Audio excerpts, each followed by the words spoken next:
Je prie qu'on puisse disposer nos cœurs et bien, à pouvoir le louer et l'adorer. Peut-être qu'on est venu dans ce lieu tracassé. On est venu dans ce lieu avec de nombreux soucis.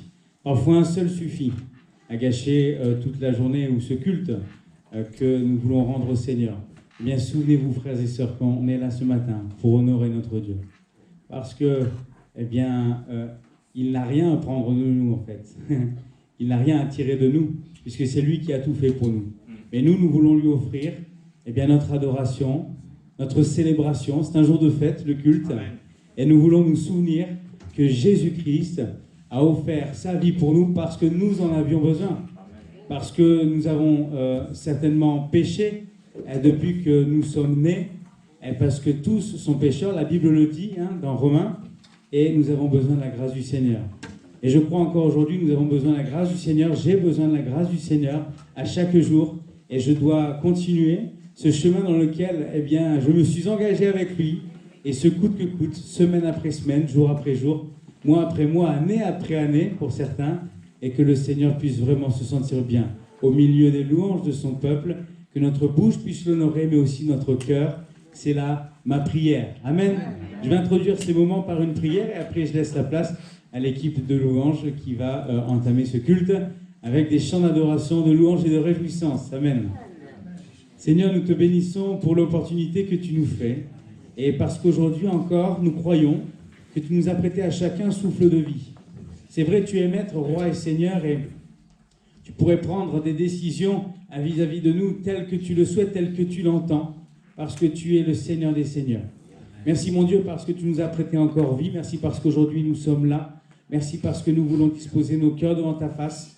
Aide-nous Seigneur et nous prendrons un temps tout à l'heure après les chants à faire le point dans nos vies, à nous mettre en règle avec toi, même si encore aujourd'hui, nous ne prenons pas la Sainte Seine de manière physique. Mais Seigneur, nous croyons que nous voulons disposer nos cœurs et nous ne voulons pas partager ce moment en oubliant que ce que tu as fait pour nous Seigneur. Nous voulons nous remémorer, commémorer la célébration de cette victoire. Là où l'ennemi a cru vaincre, eh bien c'est toi Jésus qui a vaincu. La mort n'a pas eu raison de toi. Et aujourd'hui, dans ta résurrection, nous avons aussi la vie et nous te remercions pour cela. Bénis chacun, chacune. Rends notre fardeau léger, Seigneur. Libère nos cœurs et amène-nous à élever des mains pures devant toi. Au nom de Jésus, Amen. Amen. Gloire au Seigneur.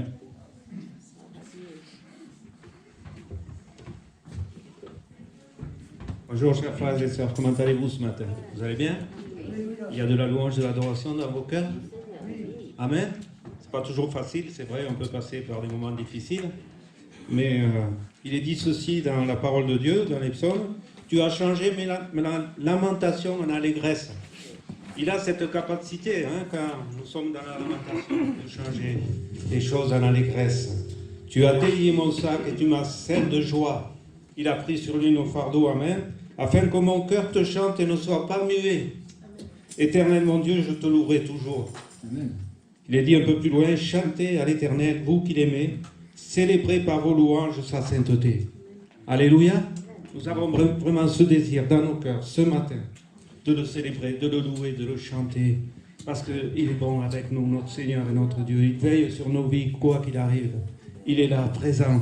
Il est là ce matin, présent au milieu de nous. Il va nous fortifier, nous renouveler, alléluia, nous faire du bien. Nous sommes vraiment, comme je le dis souvent, dans le lieu de bénédiction ce matin. Et nous ne repartirons pas à vide, alléluia. Amen.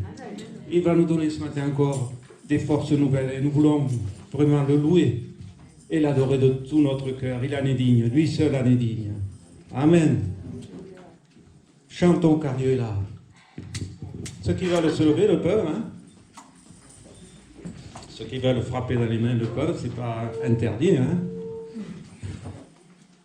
Alléluia.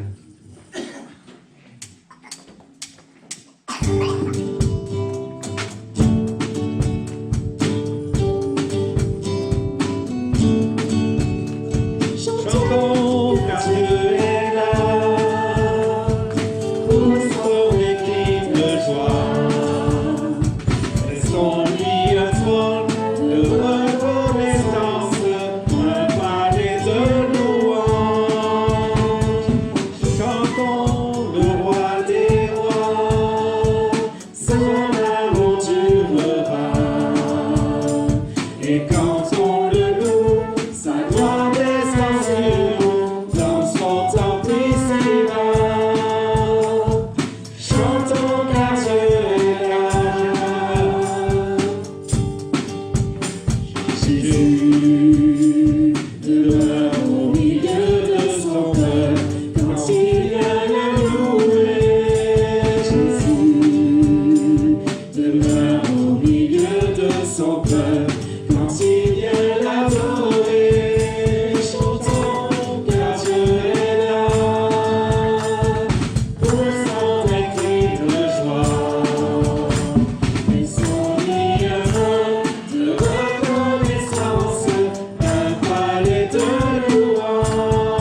Béni soit le Seigneur ce matin.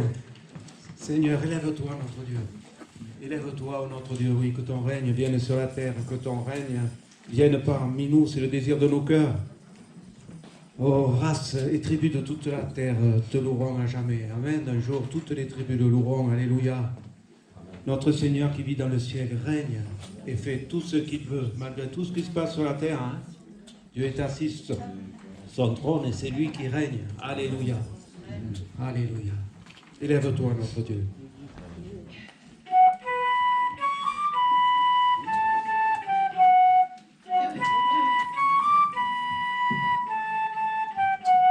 Élève-toi, ô notre Dieu, élève-toi, ô notre Dieu, que ton règne vienne sur la terre, que ton règne vienne parmi nous, que ton règne vienne sur la terre, que ton règne vienne parmi nous. J'éclaterai en chant de triomphe tête des grandes nations, je publierai et offrirai ta gloire pour l'honneur de ton nom. Élève-toi, ô notre Dieu, élève-toi, ô notre Dieu, que ton règne vienne sur la terre, que ton règne vienne parmi nous. Que ton règne vienne sur la terre, que ton règne vienne parmi nous. Je t'élèverai parmi les peuples, en proclamant haut ta sainteté. À ces tribus de toute la terre, te loueront à jamais.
règne vienne parmi nous, que ton règne vienne sur la terre, que ton règne vienne parmi nous.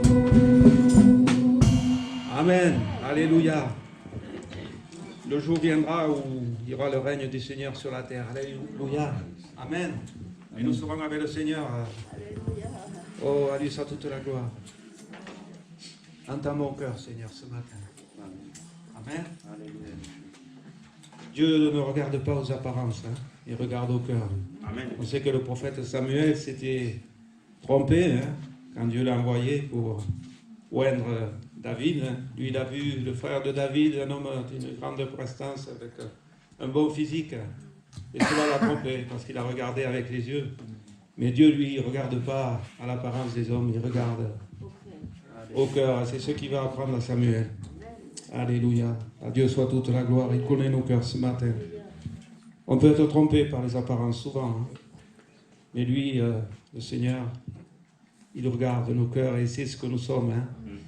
Il sait vraiment ce que nous sommes. Nous ne pouvons pas le tromper. Alors, vraiment, ayons des cœurs droits devant le Seigneur.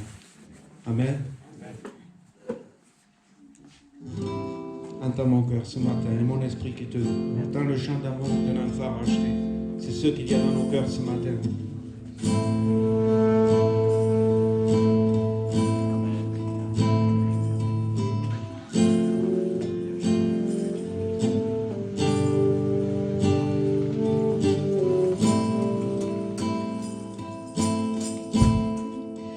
Comment expliquer et comment décrire un amour si grand, si puissant que rien ne peut le contenir. Tu sais mes espoirs. Tu sais mes craintes, mes mots sont bien trop petits pour dire tout l'amour que j'ai pour toi. Alors entends mon cœur, mon esprit qui te loue.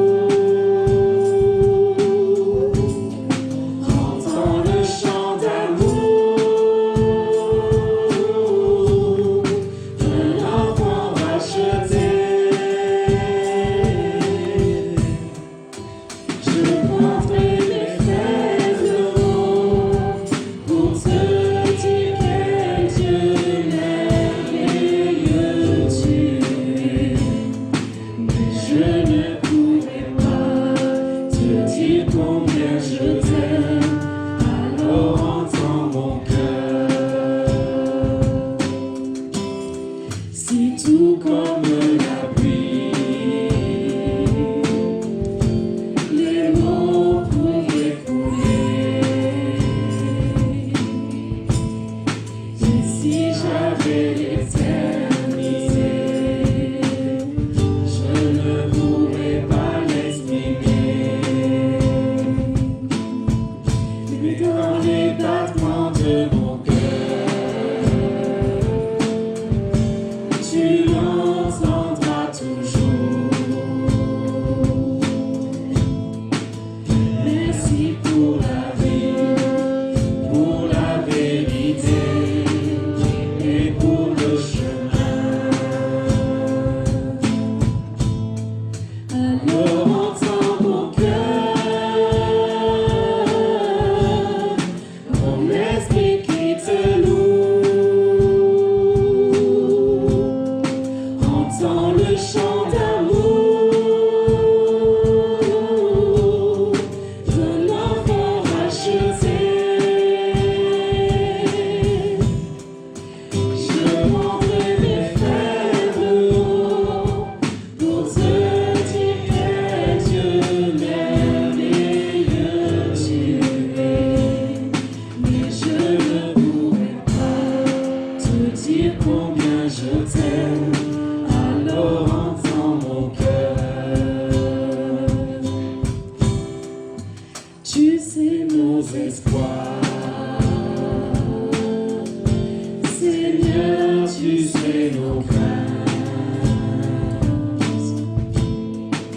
Et nos mots sont bien trop petits pour dire tout l'amour que nous avons. Alors entends nos cœurs, Seigneur. Alors entends nos cœurs, mon esprit qui te loue. Entends le chant d'amour,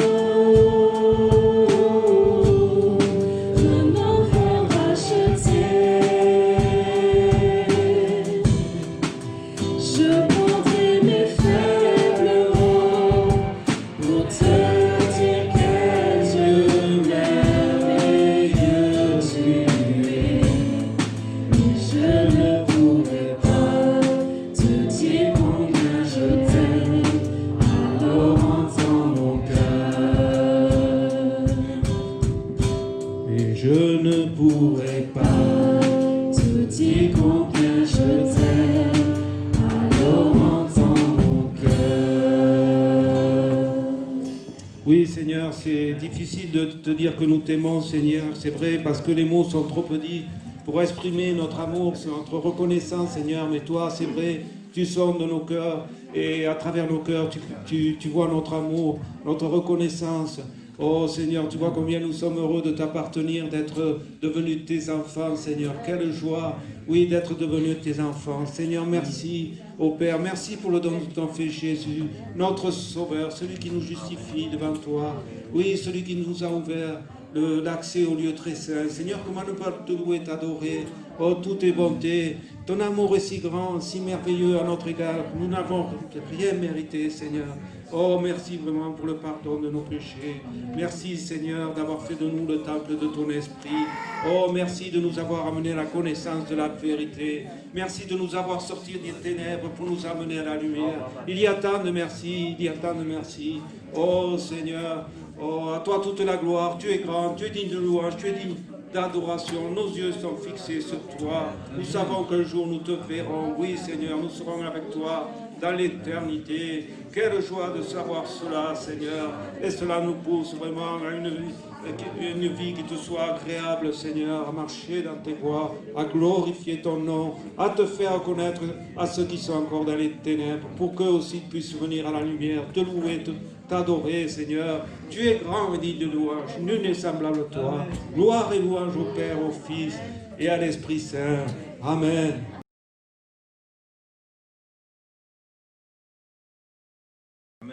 Amen. Alléluia. On va prendre un temps maintenant, je crois, pour s'en remettre à ce que le Seigneur a fait pour nous. Et j'aimerais lire un texte avec vous. Après quoi, l'équipe de louange prendra à nouveau un chant. Et ce sera pour nous l'occasion de nous examiner peut-être devant le Seigneur et de prier et de reconnaître qu'il est notre Maître et Sauveur.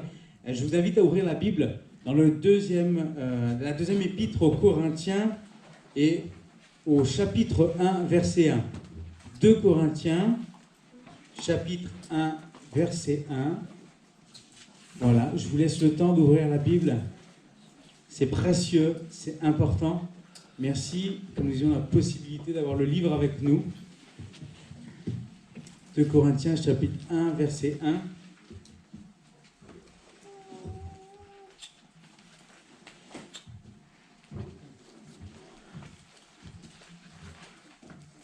On va lire jusqu'au verset 5.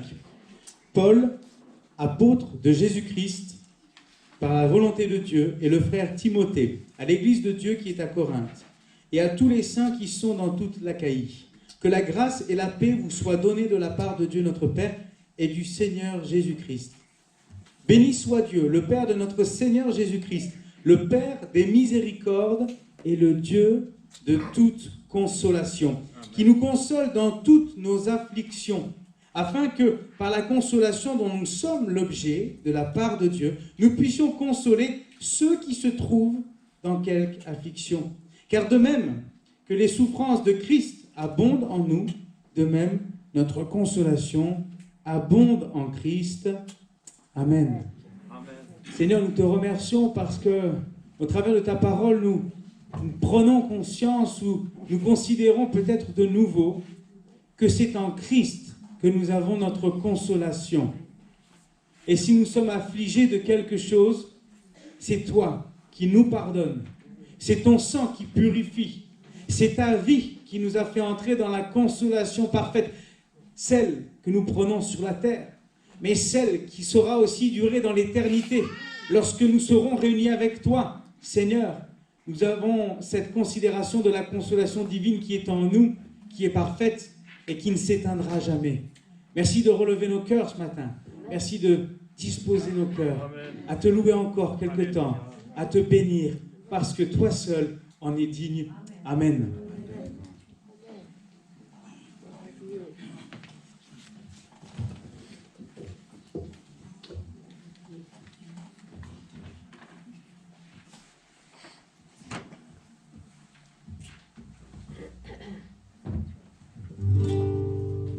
Allez, soit toute la gloire. Nous allons chanter ce chant. Je chanterai gloire à l'Éternel. Je chanterai louange à son nom. Je chanterai Dieu mon essentiel. Amen. Il est notre essentiel. Alléluia. Je chanterai ce matin, oui, en l'honneur de son nom.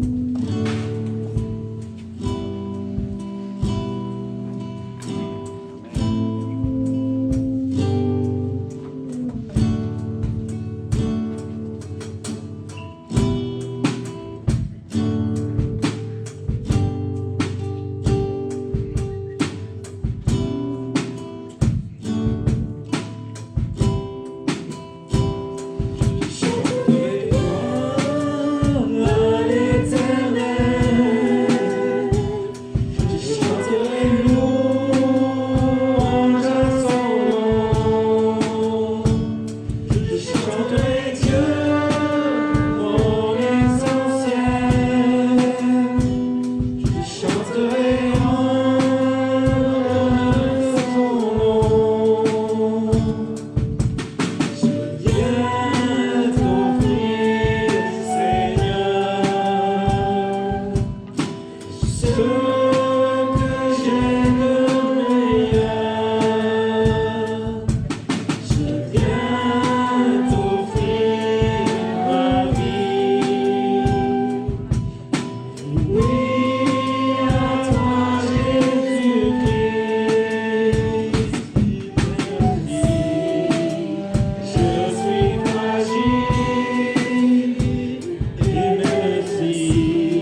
chanter et te louer ce matin.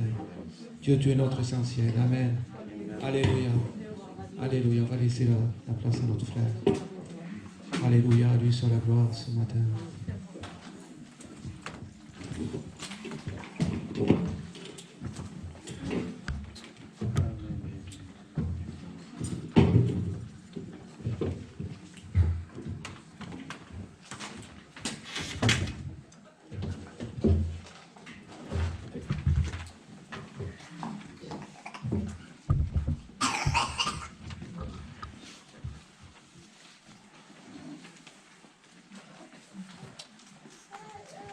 Voilà. Gloire à Dieu, merci au Seigneur pour ces moments. Merci pour le temps que nous avons eu de pouvoir élever nos voix. Prenons ce temps, c'est important, et que chacun ait cette liberté de s'exprimer devant le Seigneur, je le crois. On est libre dans la présence du Seigneur. Là où est le Saint-Esprit, là est la liberté. Amen. Amen. Voilà. Je vais normalement diriger les annonces, ça devrait pouvoir fonctionner. Donc on va vérifier ça. Donc on souhaite la bienvenue à tous et tous, toutes celles et tous ceux qui sont venus. Voilà, nous sommes très contents de vous recevoir, de vous accueillir. Si c'est là ou les premières fois que vous venez, n'hésitez pas à entrer en contact avec nous, simplement que nous puissions nous présenter, vous accueillir comme il se doit. Je pense que c'est nécessaire.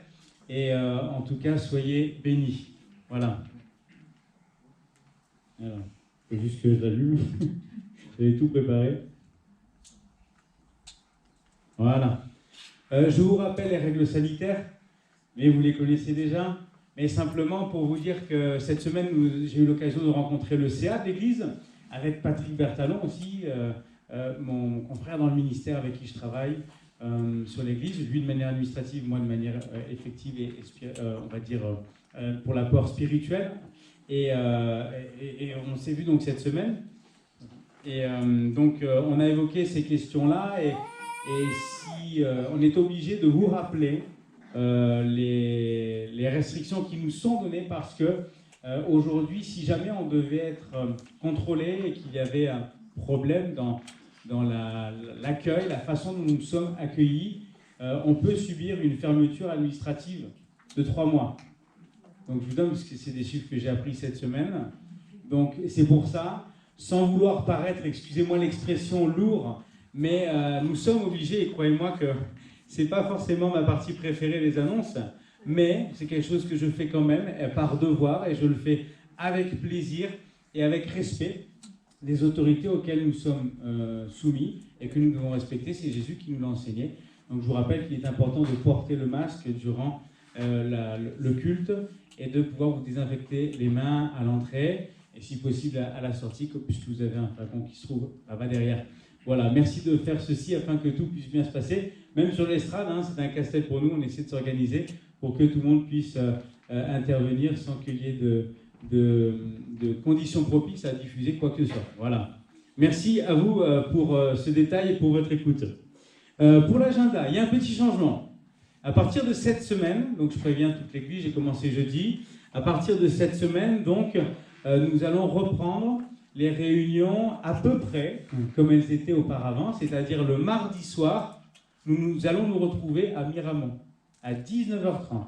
Donc pas à 20h, c'est ce qui se faisait à l'époque, me semble-t-il, d'après ce qu'on m'a dit. Donc ce sera à 19h30 mardi soir, d'accord, à Miramont. Et jeudi, ce sera à 19h30 ici à Marmande. Voilà. Donc ça, ce sont nos réunions de semaine, les deux.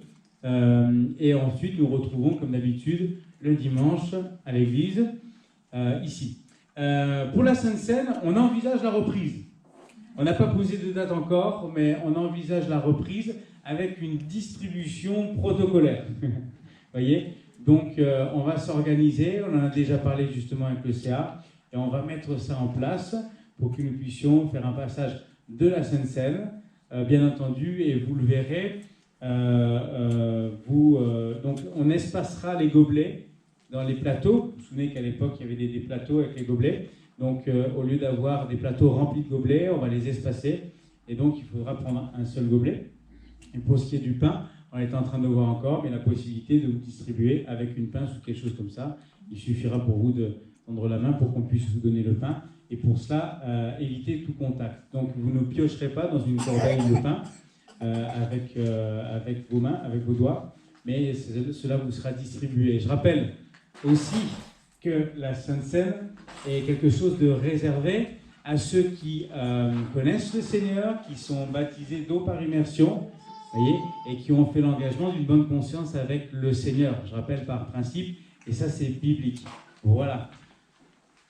Ensuite, pour les inscriptions au culte, nous limitons à 80 l'accès aux inscriptions, sachant que nous prévoyons une marge, et je le rappelle, que nous prévoyons une marge. Officiellement, on peut accueillir 84 personnes dans ce lieu, 54 ici, 30 derrière. On a refait les calculs dernièrement, et 84, et il nous est autorisé une marge de 10%. Donc, ce qui voudrait dire qu'on peut monter jusqu'à 92, voyez.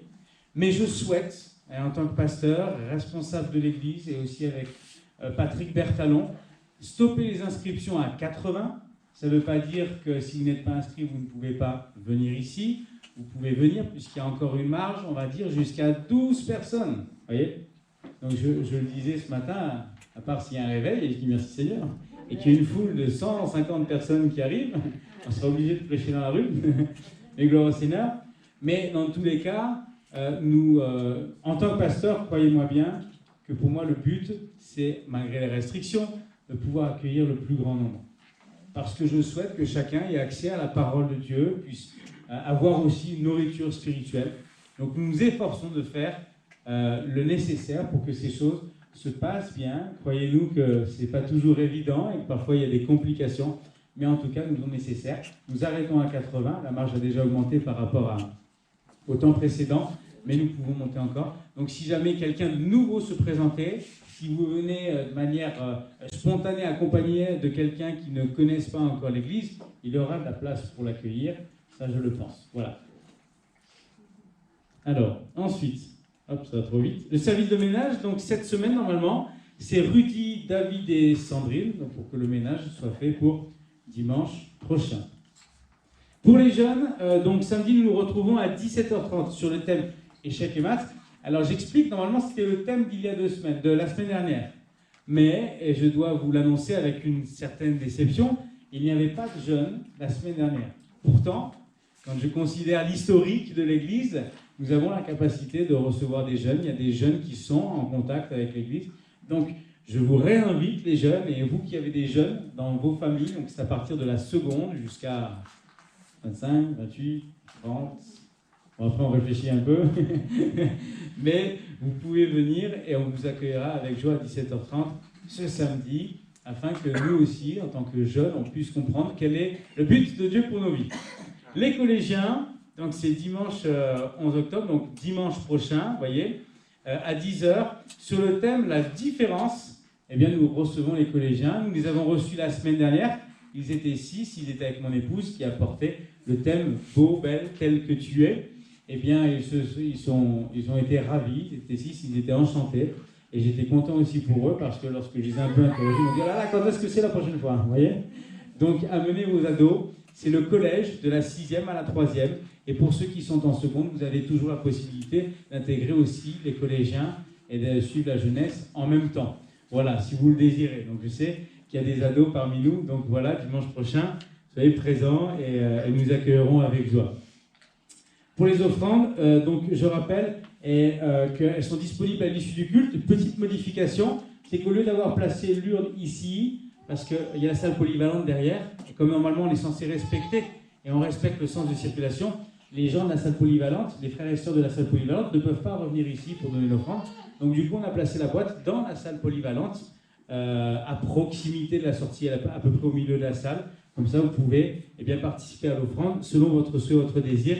Et ce sera avec joie que vous puissiez, pour nous, participer à l'œuvre du Seigneur. Je le prends.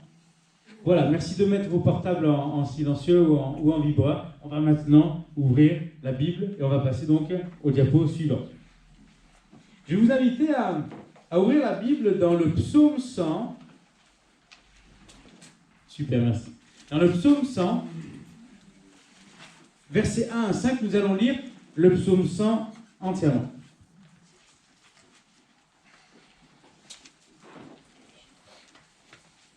Psaume 100.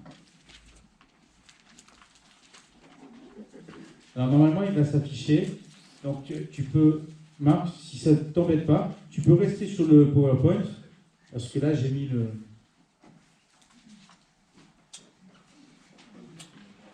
plein écran. Voilà, super. Donc le psaume 100, on lit ensemble, versets 1 à 5. Psaume de louange. Poussez vers l'Éternel des cris de joie, vous tous, habitants de la terre. Servez l'Éternel avec joie. Venez avec allégresse en sa présence. Sachez que l'Éternel est Dieu, c'est lui qui nous a fait et nous lui appartenons. Nous sommes son peuple et le troupeau de son pâturage. Entrez dans ses portes avec des louanges, dans ses parvis avec des cantiques. Célébrez-le, bénissez son nom, car l'Éternel est bon, sa bonté dure à toujours et sa fidélité de génération en génération. Amen. Seigneur, nous te remercions pour la parole que nous allons partager maintenant. Enseigne-nous, édifie-nous. Nous avons besoin de toi, Seigneur, pour avancer dans notre marche chrétienne avec toi et dans notre marche spirituelle. Merci de nous éclairer ce matin et de faire que la parole semée dans le cœur produise son fruit. Merci, Seigneur, de tes bénédictions. Elles se renouvellent chaque matin, nous le croyons. Encore à toi toute la gloire. Amen. Alléluia. Voilà, je commence avec un nouveau thème cette fois-ci et j'avais à cœur de partager cette pensée de l'échec que nous verrons samedi avec les jeunes. Mais si on parle d'échec, on parle aussi a fortiori de victoire. Amen. Mais pour comprendre qu'on peut être victorieux, il faut aussi réaliser que nous sommes bien souvent de fois confrontés à l'échec. Voyez ? Et j'ai intitulé mon message « Dieu ne faillit pas. Dieu n'échoue pas. » C'est impossible pour Dieu d'échouer. On va le voir, mais en premier point, ce qu'on va voir, c'est l'homme faillible. Nous sommes hommes et femmes, enfants, âgés, moins âgés, plus jeunes, voyez, de toutes nations, de toutes origines. Et nous sommes chrétiens, et peut-être certains parmi nous ne le sont pas, ou ne le sont pas encore, mais nous sommes quelque part, et dès les premiers temps, destinés à l'échec. Pourtant, ce n'est pas le plan de Dieu pour nos vies. Pourtant, ce n'est pas le but de Dieu de nous amener à l'échec. Il paraît évident, lorsque Dieu crée la terre, les cieux, tout ce qui s'y trouve, lorsqu'il crée l'homme et la femme, il ne souhaite pas les créer pour les destiner à l'échec. Quel créateur serait-il si son plaisir se trouvait à créer pour détruire? Si son plaisir serait de créer pour amener à l'échec et la destruction? Pourtant, il est facile de regarder autour de nous aujourd'hui et de voir combien de choses sont détruites. Combien de choses sont dans l'échec? Combien nos vies peuvent être dans l'échec? Il suffit d'observer les phénomènes de guerre qui détruisent matériellement, humainement, moralement, qui ravagent. Mais on peut parler de guerre intérieure. Les distanciations et les distorsions dans les couples, dans les familles, qui sont des échecs. Les troubles que nous pouvons vivre et connaître lorsque nous sommes face aux défis et que nous n'arrivons pas à atteindre nos objectifs, nous sommes confrontés à l'échec. Et depuis le début, dans Genèse, lorsque Adam et Ève ont été créés, je crois de tout mon cœur qu'ils ont été créés pour la réussite. Amen. Et pour être le reflet de la perfection de Dieu. Mais il est arrivé que, par la tentation du serpent ancien, ils aient péché. Ils ont manqué le but. Voyez? Et ils sont tombés. Pourtant, est-ce que Dieu avait programmé l'échec pour Adam et pour Ève? Non. Adam et Ève se sont dirigés vers le péché lorsqu'ils ont conçu la tentation et lorsqu'ils ont cédé face à la tentation de l'ennemi. Et le premier échec que nous puissions observer sur la terre est celui d'Adam et d'Ève. Mais il y en a un autre qui a précédé. Vous le saviez ou pas? Le péché original n'est pas le premier échec. Satan. Satan est tombé avant qu'Adam et Ève ne tombent. La Bible dit qu'il a entraîné avec lui un grand nombre. Il a entraîné avec lui un tiers des anges. Qui, dans sa mutinerie, lorsqu'il a voulu s'élever contre Dieu, c'est marqué Ézéchiel 28. Lorsque ce texte parle d'un roi, mais il rappelle aussi, dans l'image, l'échec de Satan. Ézéchiel 28, verset 17. Ton cœur s'est élevé à cause de ta beauté. Tu as corrompu ta sagesse par ton éclat. Ici, la Bible parle de Satan. Elle parle de celui qui était un chérubin protecteur, un ange d'une beauté éclatante et incomparable parmi les anges. Dans son orgueil, il s'est élevé contre Dieu. Il a cru pouvoir dire « Je prendrai la place de Dieu ». Et il est tombé, il a été déchu parce qu'il a péché. Il a entraîné avec lui ceux qui, dans sa mutinerie, ont bien voulu le suivre. Et il a entraîné avec lui l'homme et la femme lorsqu'il s'inscrit dans le jardin et qu'il les pousse à céder à la tentation et donc à vivre l'échec. Voyez? L'homme est faillible. Le diable aussi, c'est important. Il n'y a pas que l'homme qui est faillible, mais aussi être céleste qu'il était, maintenant déchu. Le diable a échoué. Je crois que l'orgueil et la confiance en soi. Le diable a fait preuve d'orgueil. C'est ce qui l'a amené à l'échec. Et c'est pourquoi aussi la Bible dit que Dieu hait les orgueilleux. Et l'orgueil, pardon. L'humilité, c'est la confiance en Dieu. L'orgueil, c'est la confiance en soi. J'ai besoin de rien et de personne. Oh, si je mange un fruit, c'est pas si grave que ça. Ah oui, en plus, mes yeux s'ouvriront. Où était la confiance dans la parole de l'Éternel? Ève, un instant, a perdu de vue cela. L'orgueil, c'est la confiance en soi. L'humilité, c'est la confiance en Dieu. C'est de réaliser et de croire que je suis faillible et donc que j'ai besoin d'aide. Je ne peux pas entrer dans la victoire si je ne réalise pas l'état de mon cœur et si je ne réalise pas le besoin de mon cœur.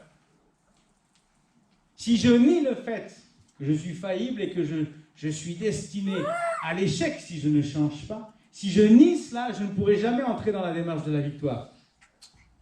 La Bible dit, et c'est marqué à l'écran, Jacques chapitre 1, verset 14, « Chacun est tenté quand il est attiré et amorcé par sa propre convoitise. » Voyez?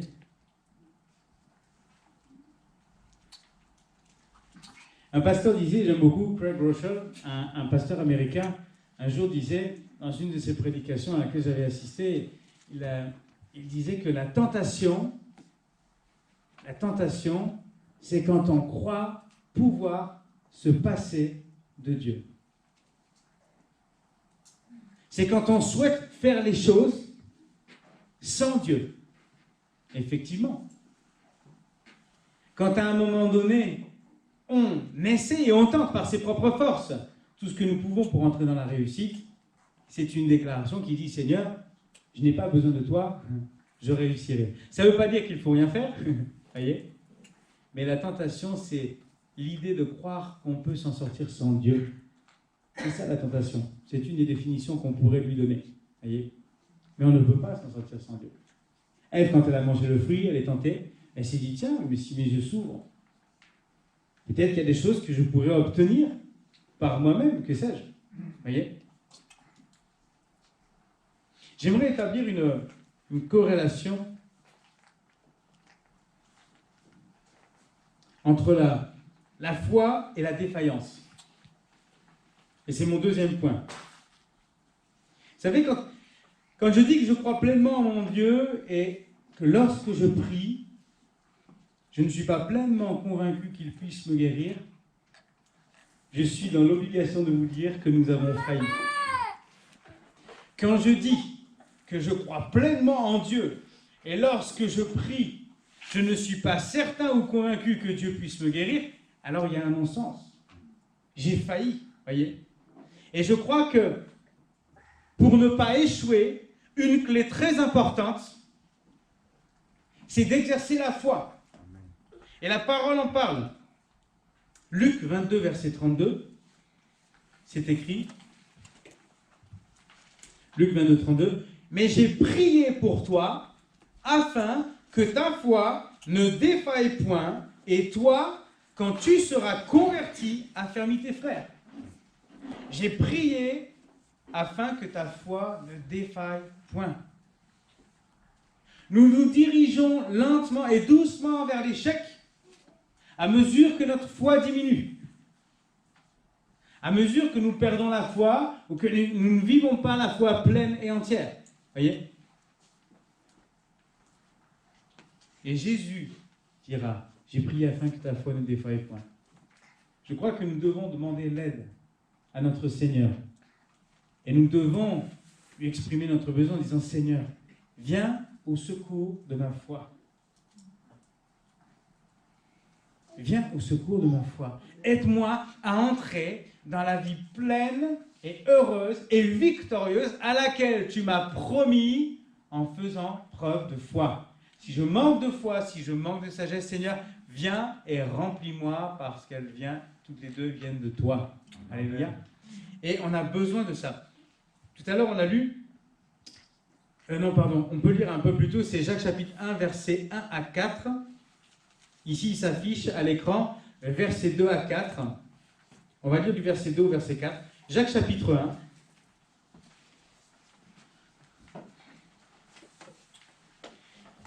Mes frères, regardez comme un sujet de joie complète les diverses épreuves auxquelles vous êtes exposés, sachant que l'épreuve de votre foi produit la patience, mais il faut que la patience accomplisse parfaitement son œuvre, afin que vous soyez parfaits et accomplis, sans faillir en rien. Frères et sœurs, est-ce que le but de Dieu pour nous, c'est de nous amener à la réussite? Amen, on vient de le lire. On vient de le lire. Le Seigneur ne nous a pas destinés à l'échec, même si nous avons échoué, ce n'était pas le but de Dieu. Nous avons échoué par notre propre faute. Dieu n'est pas impliqué dans cet échec, il est parfait. Amen. Et nous sommes responsables de cet échec. Et nous sommes responsables de nos échecs. Et nous devons assumer nos échecs. Mais nous ne devons pas rester sur ce constat. Et nous devons aller plus loin en prenant cette promesse pleine et entière que Dieu nous a destinée à la victoire. Et si nous avons essuyé des échecs, merci Seigneur de nous guérir. Merci Seigneur de nous amener vers l'avant. Merci Seigneur de nous amener dans ta promesse en faisant de nous aujourd'hui des enfants de Dieu victorieux et victorieuses. Alléluia. Parce que sinon on manque le but. Sans faillir en rien. Que vous soyez parfaits et accomplis.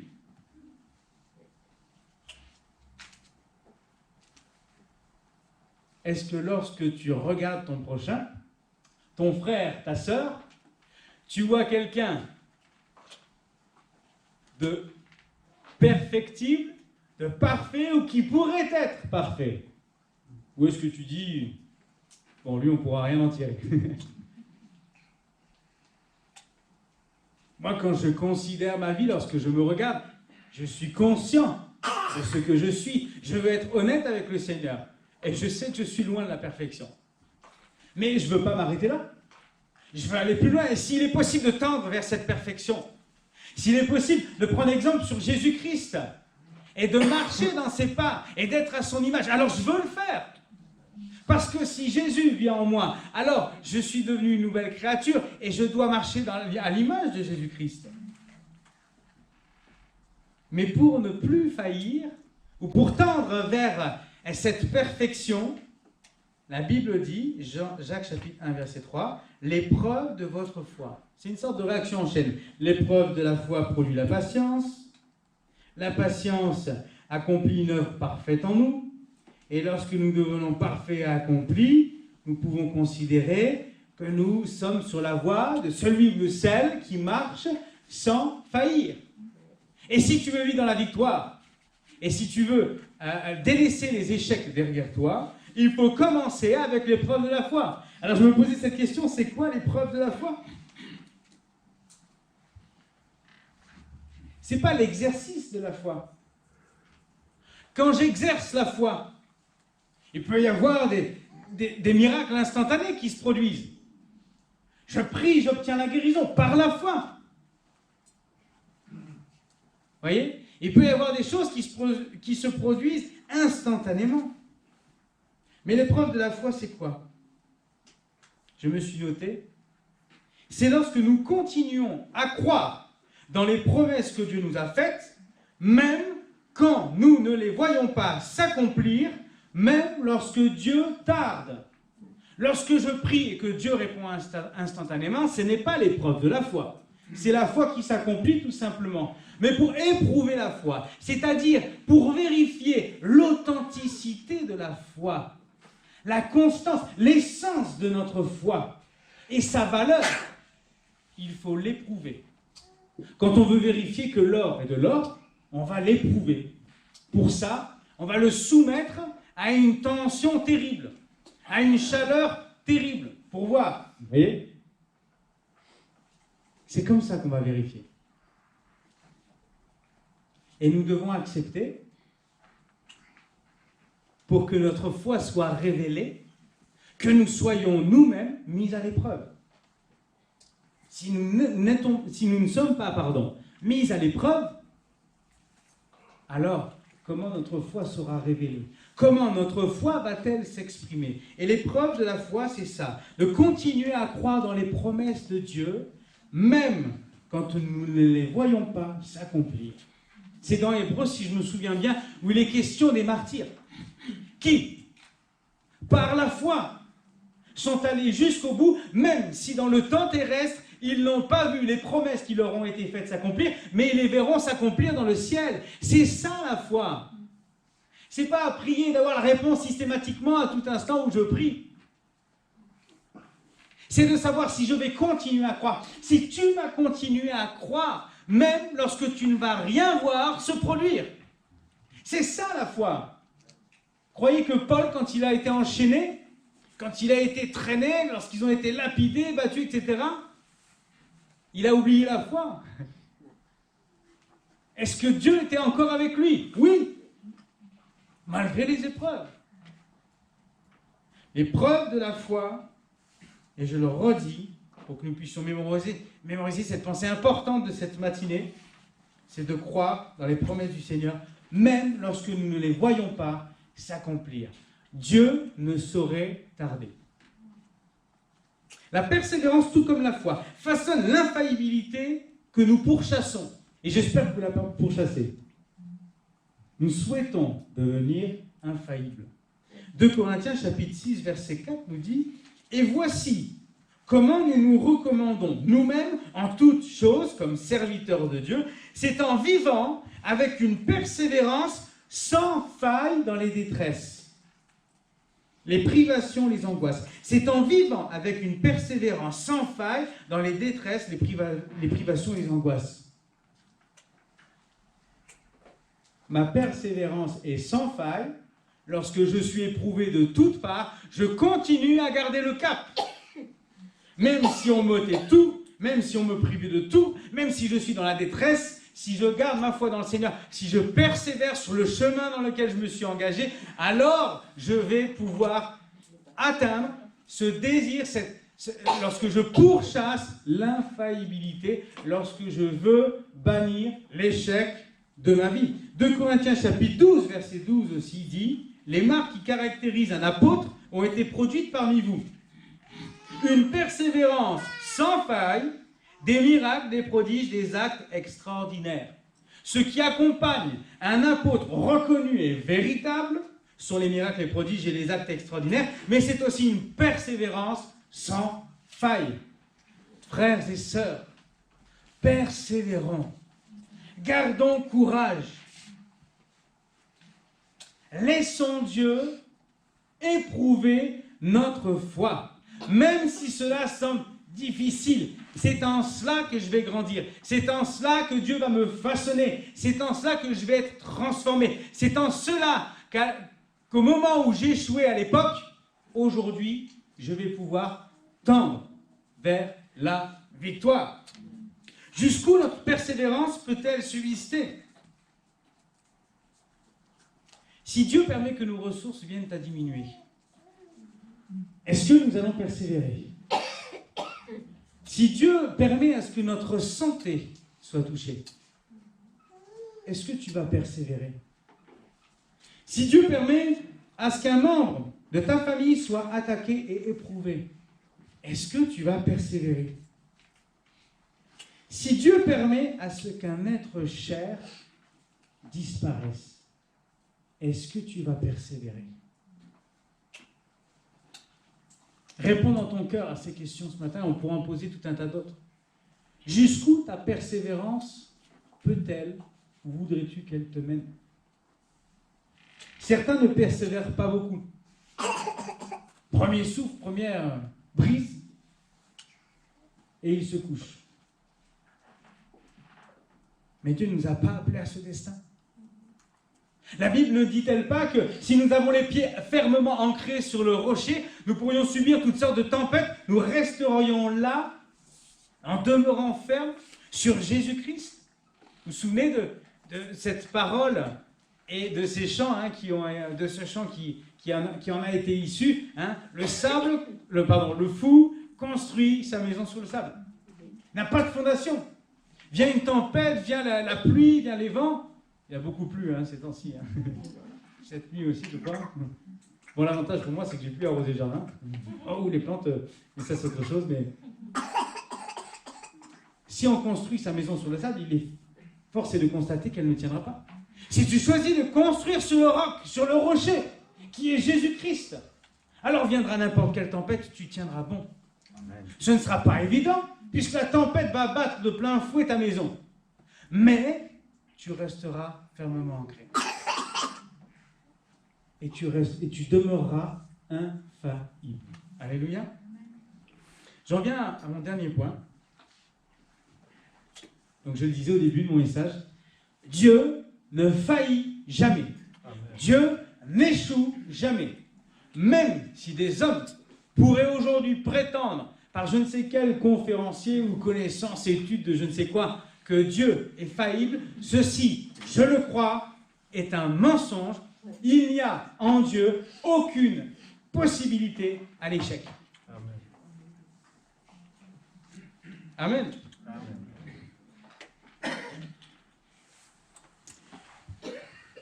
On lira ça tout à l'heure. Dieu a-t-il échoué devant Pharaon? Non. Mais Pharaon a échoué devant Dieu.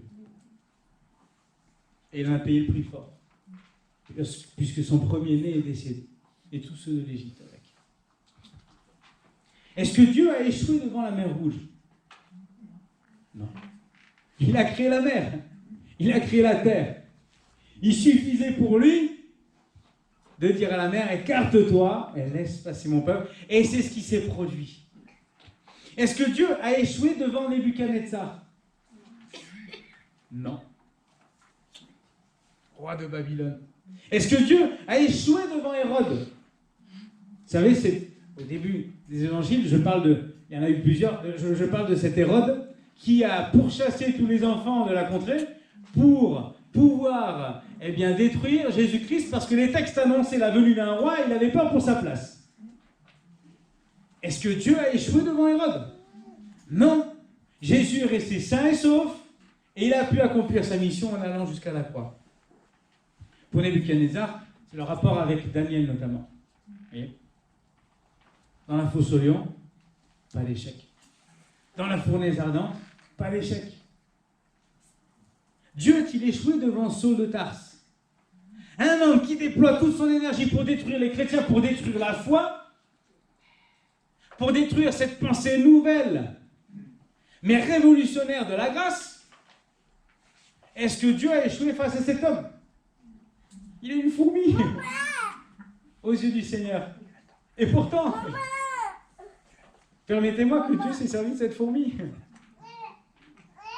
Il n'a pas échoué devant Saul de Tarse. Les hommes sont morts sous sa main. Mais lorsque Dieu l'a rencontré dans le chemin et que les écailles sont tombées de ses yeux, Saul de Tarse, qui devient Paul, a changé de vie. Et là, il déployait toute son énergie à faire taire la parole du Seigneur, lui qui croyait la comprendre. Et bien maintenant, il va défendre l'évangile, la pensée de la grâce, l'action de la grâce dans la vie, et cela même quand lui-même sera persécuté et pourchassé, et en tout cas maltraité parce que sa foi nouvelle, eh bien, l'a transformé, vous voyez.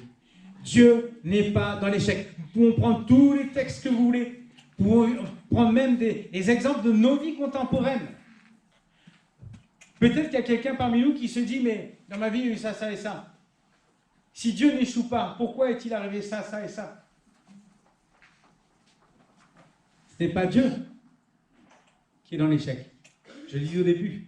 C'est nous qui avons été confrontés à l'échec et qui nous sommes livrés à l'échec. Mais on peut changer cela, parce que la parole de Dieu peut changer cela en toi. Regardez avec Job. Est-ce que Dieu a été dans l'échec avec Job? Pas du tout. Pourtant, Job se pose des questions. Serviteur fidèle, il aime le Seigneur. Pourquoi tout cela lui arrive? Il perd ses enfants, il perd ses biens, il devient même malade. Dieu va permettre cette épreuve. Et c'est là où la foi de Job va être éprouvée. Si je te retire ça, si je t'enlève ça, si je touche à ça, si je permets à ce qu'il se passe ça dans ta vie, est-ce que tu vas garder la foi? Est-ce que tu vas persévérer? Et nous savons que Dieu a rétabli Job dans son premier état, et même il a été béni plus que ce qu'il avait. Il n'y a en Dieu ni erreur, ni échec, ni faille, ni doute, ni défaite. Amen. Amen. J'aimerais entendre l'Église dire Amen. Amen. Il n'y a en Dieu ni échec, ni faille, ni doute, ni défaite. On doit le confesser. Le jour de la crucifixion, alors que Satan pensait que la réussite était sienne et que Jésus avait failli, c'est en fait lui qui a failli. C'est le diable. Là où tous les hommes se sont dit certainement, c'en est fini. Mais qu'en est-il? Si tu es le Fils de Dieu, alors descends de ta croix. Il n'a pas fait. Regardez, il a échoué. Regardez, on le savait bien, ce n'était pas lui. Regardez, il est mort comme tous les autres. Satan devait se délecter de cet instant, je pense, en pensant qu'il avait réussi à faire tomber celui qui a sauvé la terre entière et les nations. Mais 3 jours plus tard, lorsque il est enfermé dans le tombeau, scellé par une pierre, protégé par des gardes, une lourde pierre, le tombeau va être ouvert. Jésus, mon sauveur, est ressuscité. Il est sorti de la mort. Il est vivant aujourd'hui. Et il n'y a point de faille en Dieu. Il n'y a point d'échec en Dieu. Amen. Amen. Satan croyait avoir gagné à la croix. Il pensait avoir mis en évidence l'échec en Dieu. Mais il a mis en évidence son propre échec. Parce qu'à la croix, lorsque Jésus est mort, il a donné sa vie afin que tous les péchés disparaissent, afin que les plans du diable soient mis en échec. Et Jésus le dit, je suis venu détruire les œuvres du diable. Dieu est parfait. Dieu ne faillit jamais. Et si je veux gagner, je dois m'associer à celui qui ne perd jamais. Vous savez, j'ai exercé un peu de sport quelques années en club. Je n'aimais pas perdre. Un battant, je voulais toujours gagner. Et ça nous arrivait de confronter à l'échec. Ah, on ne repartait pas de la même manière que lorsqu'on avait gagné. Vous voyez ? Ça m'est arrivé. Mais pour gagner, il nous faut des bons joueurs. On peut être très très bon, hein. Je prends l'exemple dans le football, permettez-moi, même si je ne suis pas très doué dans ce domaine-là, mais vous avez des équipes nationales qui ont un joueur phare. je ne vais pas en citer, je ne vais pas citer de nom d'homme ce matin, mais vous avez une équipe au Portugal, en Suède, je ne sais pas où. Vous avez un joueur phare en Argentine. Et puis les autres sont des bons joueurs, ils sont professionnels, mais ça n'est pas la même chose. Il y a un déséquilibre. Est-ce que l'équipe va gagner pour autant? Non. L'équipe doit être composée d'un ensemble de bons joueurs. D'ailleurs, on remarque dans les compétitions, ceux qui gagnent, c'est quand tous les joueurs se sont entraînés pour devenir meilleurs et pour gagner. Si je veux gagner dans ma vie spirituelle, je dois m'associer et je dois faire équipe avec celui qui ne perd jamais. Parce que c'est comme ça que je m'assure la victoire à tout instant. Si j'avais un doute dans la fiabilité du Seigneur, est-ce que je placerais ma foi en lui? Si j'avais un doute dans les capacités et dans les compétences de Dieu, est-ce que j'arriverais à placer ma foi en lui? Non.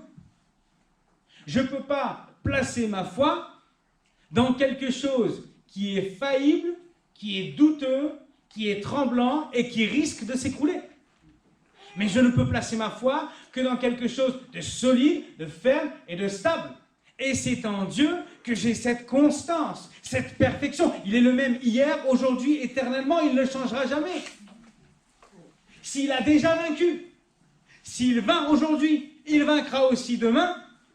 Et d'ailleurs, lorsque nous reviendrons avec Jésus, pour combattre, vous savez, dans l'Apocalypse, je ne vais pas faire de prédication là-dessus ce matin, ce serait trop long, mais pour ceux qui connaissent ces textes, on reviendra un jour avec Jésus pour combattre. Et qui sera victorieux? Jésus et son armée. Et je veux en faire partie.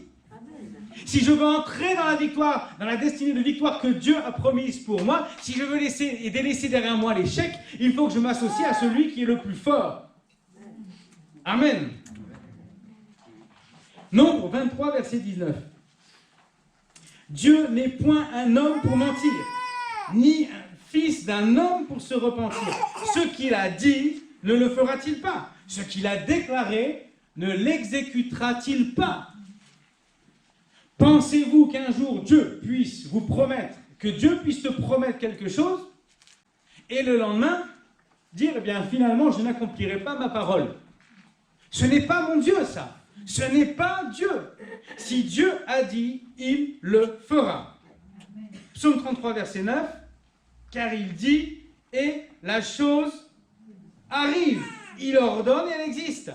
Il dit et la chose arrive.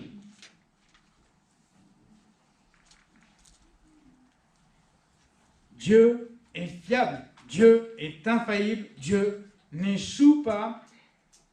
C'est pourquoi nous pouvons nous appuyer sur lui. Amen. Jérémie 17, 5, je ne sais plus où j'en suis dans le... On reviendra dessus après. Jérémie 17, verset 5 nous dit, ainsi par l'Éternel, maudit soit l'homme qui se confie dans l'homme, qui prend la chair pour son appui et qui détourne son cœur de l'Éternel. Psaume 84, verset 13, Éternel des armées, heureux l'homme qui se confie en toi. Tu ne peux pas t'appuyer sur l'homme. La Bible en parle, maudit soit l'homme qui se confie dans l'homme. Mais la Bible dit aussi, heureux l'homme qui se confie en toi, c'est-à-dire en Dieu, en l'Éternel. Confie-toi en Dieu. Repose-toi sur lui, sur celui qui ne change pas, sur celui qui est solide.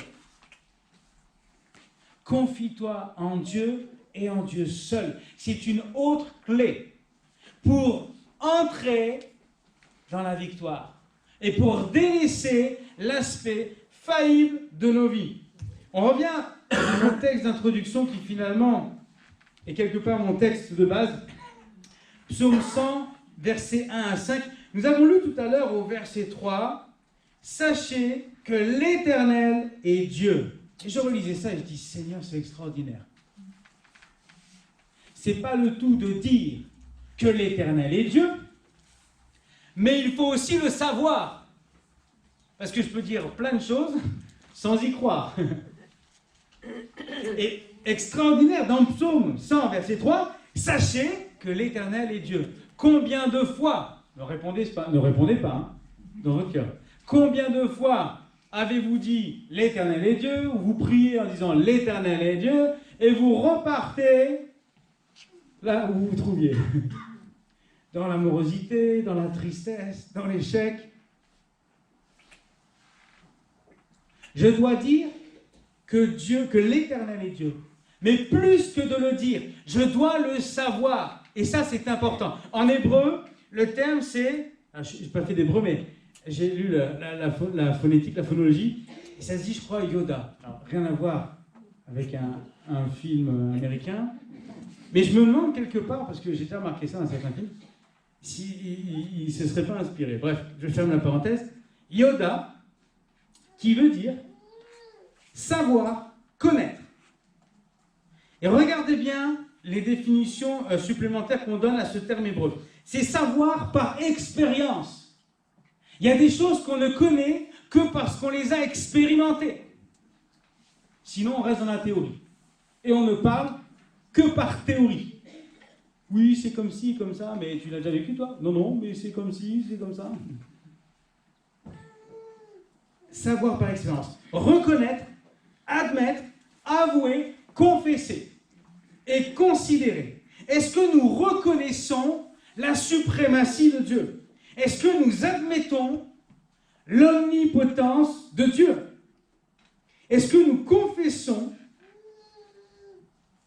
la puissance de notre Dieu? Est-ce que nous considérons tout ce que Dieu a fait pour nous?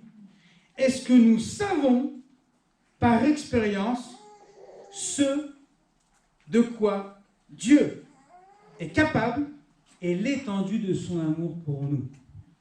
Si je connais le Seigneur aujourd'hui, c'est parce que j'ai expérimenté son amour. Bien entendu, dans un premier temps, on m'a dit « Jésus t'aime ». Je l'ai lu « Jésus t'aime ». Ou plutôt, enfin, Dieu est amour, mais j'ai compris que Jésus m'aimait.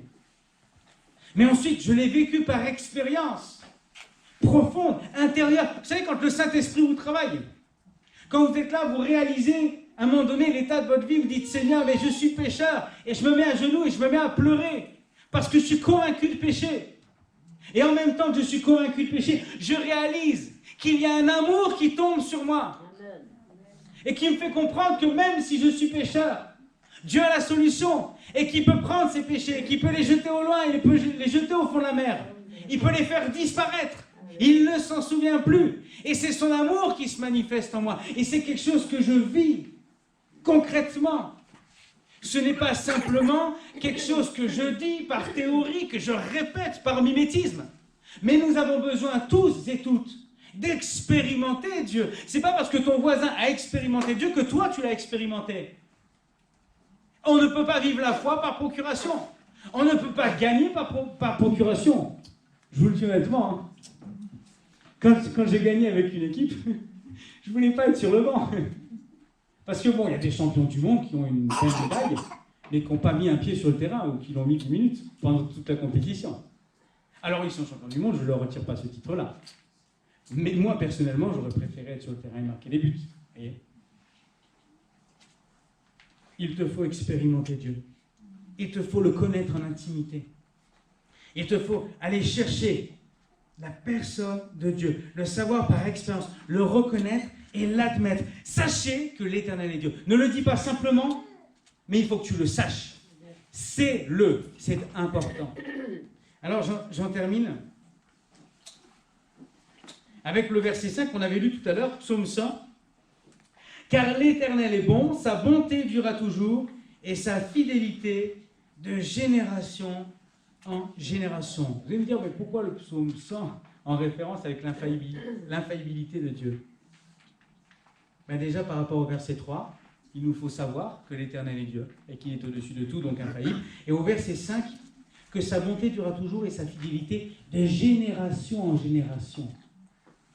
Quelqu'un qui est faillible, c'est quelqu'un qui peut vivre des moments extraordinaires, de réussite, de victoire, à tout instant, mais ne serait-ce qu'une seule fois dans sa vie, il tombe. Je reviens.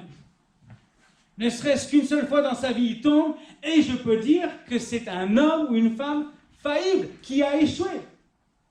Tu peux avoir tout réussi dans ta vie, un seul échec t'amène à être quelqu'un de faillible.